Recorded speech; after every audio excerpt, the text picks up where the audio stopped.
আমি যখন রাতে বসি বন্ধু বাজায় বাঁশি, তোমারে বাঁশি শুনে কেমনে করে থাকি। বেদের মেয়ে জোসনায় আমার কথা দিয়েছে, আসি আসি বলে জোসনা ফাঁকি দিয়েছে। আমি যখন রাতে বসি বন্ধু বাজায় বাঁশি, না না না না না না না না না না না না না। আমি রান্না করি আর গান গাই।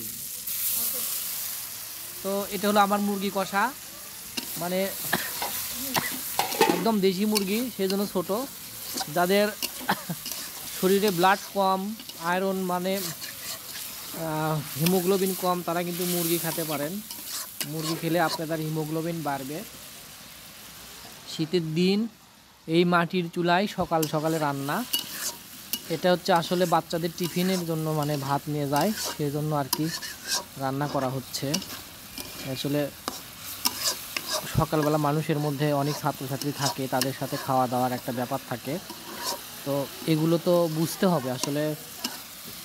হয়তো আমাদের সামর্থ্য নাই, যাদের সামর্থ্য আছে তারা তো আরও ভালো কিছু খান। আমাদের সামর্থ্য যা আছে আলহামদুলিল্লাহ আমরা তাই চেষ্টা করি।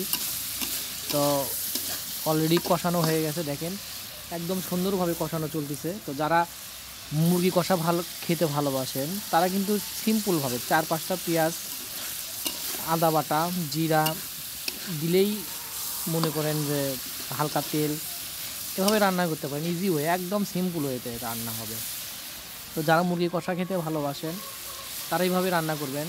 আর যারা মনে করেন যে কি বলবো, যে যারা মনে করেন হচ্ছে চামড়া খেতে ভালোবাসেন তাদের চামড়া নিতে হবে। আর যারা চামড়া খেতে ভালোবাসেন না, একদম ডাইরেক্ট ছিলে দিবেন, সিম্পল একদম সেই।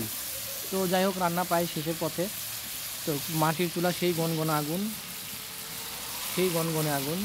তো আমি নিজেই রান্না করি মাঝে মধ্যে, দেখেন হয়তো আপনারা বলবেন যে এটা ভুল, আমি নিজেই রান্না করি।